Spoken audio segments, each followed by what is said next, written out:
The rain had been falling since evening, light but steady, turning the quiet suburban street into a long ribbon of reflections, and Laura stood near the kitchen counter pretending to organize mail she had already sorted twice, because something inside her refused to settle, a faint unease she could not name, the house unusually silent except for the ticking clock and the low hum of the refrigerator. Her husband Mark away on a business trip, leaving her alone with thoughts she usually kept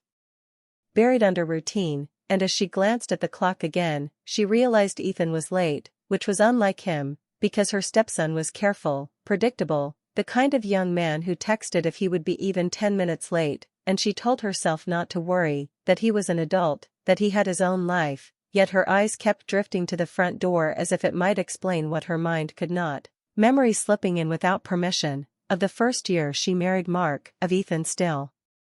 grieving his mother, quiet at the dinner table, polite but distant, and how Laura had tried to be kind without replacing anyone, creating a space that was safe but never too close, and maybe that distance had become habit over the years, because now, even after 5 years, they lived like respectful roommates rather than family bound by warmth, and just as she was about to turn off the lights and head upstairs, the sound came suddenly, the front door opening too fast, hitting the wall with a dull thud, followed by uneven footsteps, and Laura froze, her heart jumping. Then she saw Ethan step inside, his jacket half open, hair damp from rain, eyes unfocused but alert enough to register surprise when he noticed her standing there, and the smell reached her before he spoke, not sharp, not careless, but clear enough to tell her he had been drinking, and that alone made the moment feel wrong, because Ethan did not come home like this, not ever, and for a second neither of them spoke, the air thick with uncertainty, until Laura said his name softly, not as a warning but as a question, and he gave a small crooked smile that didn't reach his eyes and said he was fine, a word that sounded thin and fragile, and she knew better than to argue, so she simply stepped aside, letting him take off his shoes, noticing how slow his movements were, how he leaned slightly against the wall as if steadying himself, and instead of asking where he had been or why he drank, she did the only thing that felt right. She went to the kitchen, poured him a glass of water, and placed it gently on the coffee table when he sank onto the couch, shoulders slumped like he had been carrying something heavy for too long, and as she sat across from him, keeping a careful distance, she studied his face, seeing not recklessness but exhaustion, the kind that came from holding emotions in too tightly, and in that moment she felt an unexpected pull, not romantic, not improper, but deeply human, a sense of responsibility mixed with quiet care, because she realized Ethan was not just drunk, he was unraveling, and as he stared at the floor, jaw tight, she sensed that this night was not an accident, that something had pushed him here, something unresolved and painful, and the house around them seemed to lean in, every shadow and sound amplifying the tension, and Laura understood that whatever was about to surface would change something between them, maybe small, maybe permanent, and she felt a strange mix of fear and readiness, because part of her had been waiting for honesty in this house for a very long time, and as Ethan finally lifted his head to speak, eyes shining with emotion he could no longer hide, Laura knew this was the beginning of a truth neither of them had planned to face. Ethan sat forward on the couch, elbows on his knees, the glass of water untouched as if he had forgotten it was there, and Laura noticed how his breathing was uneven, not from the alcohol but from the pressure building inside him, and when he finally spoke, his voice came out low and shaky, saying he had messed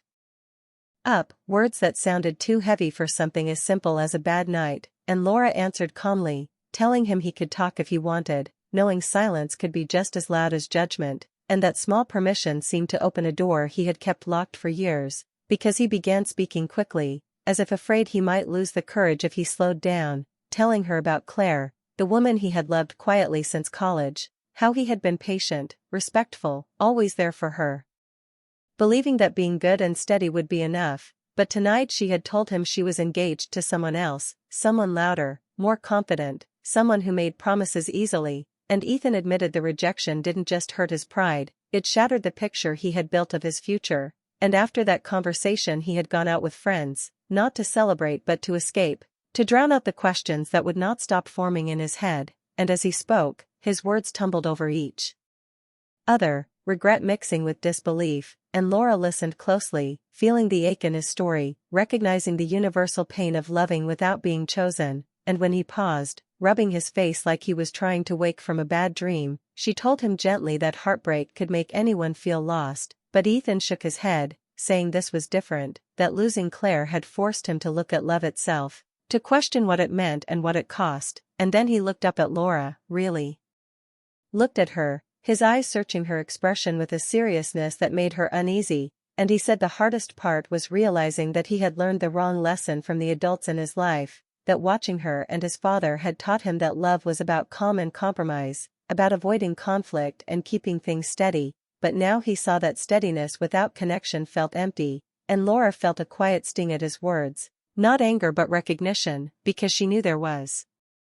truth there, even if it hurt, and Ethan continued, explaining that tonight, after hearing Claire's news, he understood that he did not want a life that simply worked on paper, he wanted one that felt alive, that scared him a little, and as he spoke, his voice grew steadier, like honesty was sobering him more than the water ever could, and Laura realized this conversation was no longer about a drunk night or a broken heart, it was about deeper truths surfacing in the open, truths that challenged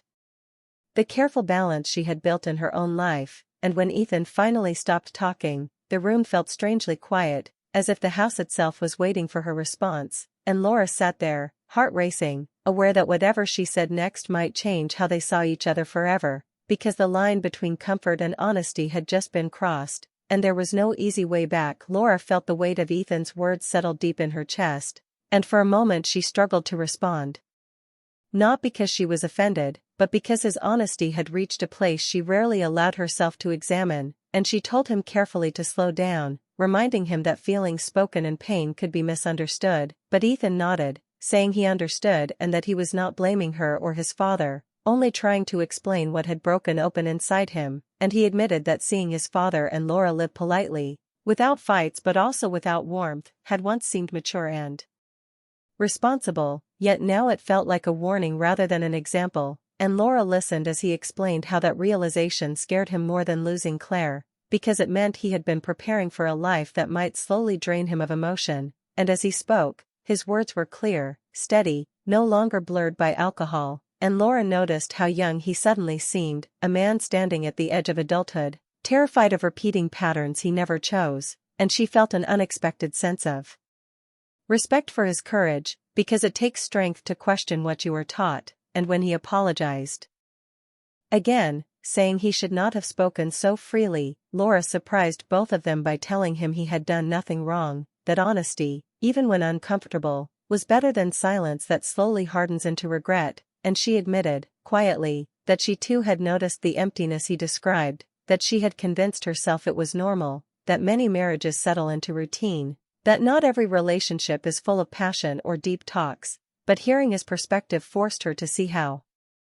much she had accepted without asking if it was enough for her, and as the conversation shifted, it became less about Ethan's heartbreak and more about shared reflection, two people from different stages of life meeting in the same emotional space, and Laura realized she was not just comforting him, she was confronting her own choices, the years she had spent being agreeable, avoiding conflict, believing stability was the highest form of love, and Ethan listened now, quietly, respectfully,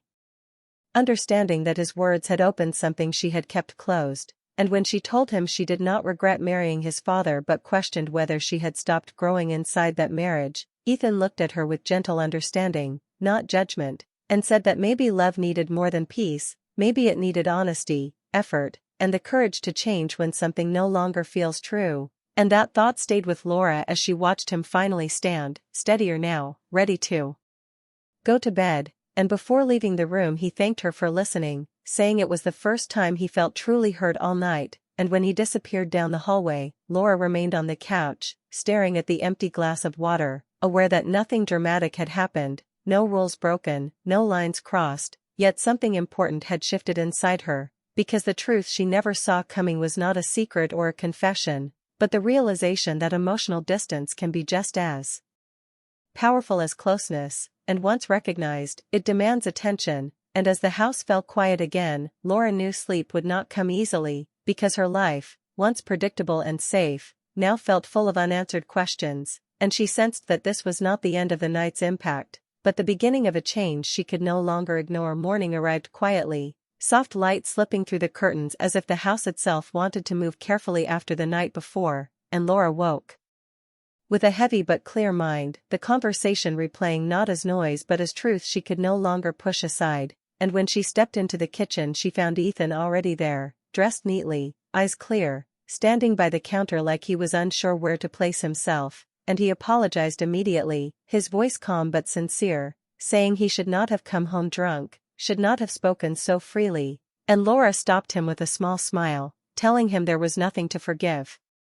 Because nothing he said came from disrespect, and they shared a quiet breakfast, short sentences, gentle space, both aware that something important had passed between them without crossing any lines, and after Ethan left for work, Laura took the day off, something she rarely did, and went for a long walk through the neighborhood, noticing details she usually rushed past, the sound of leaves, the way the sky opened wider when she slowed down, and with every step she thought about her marriage to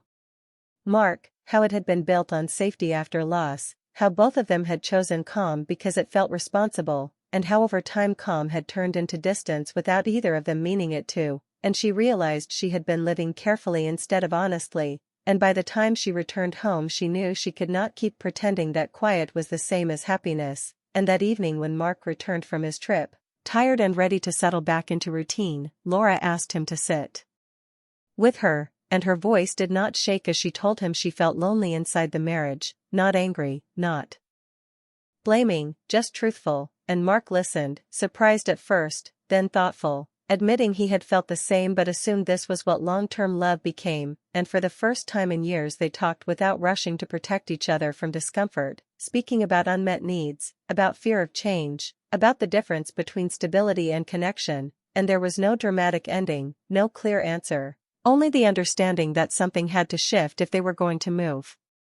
forward honestly. And in the days that followed, Laura noticed changes, small but real, more conversation, more awareness, less avoidance, and Ethan too seemed lighter, focused on rebuilding his confidence, no longer numbing his pain but learning from it, and Laura understood that the night he came home drunk had not been a mistake but a turning point, a moment where hidden feelings rose gently to the surface without harm, showing all of them what needed attention, and she realized that truth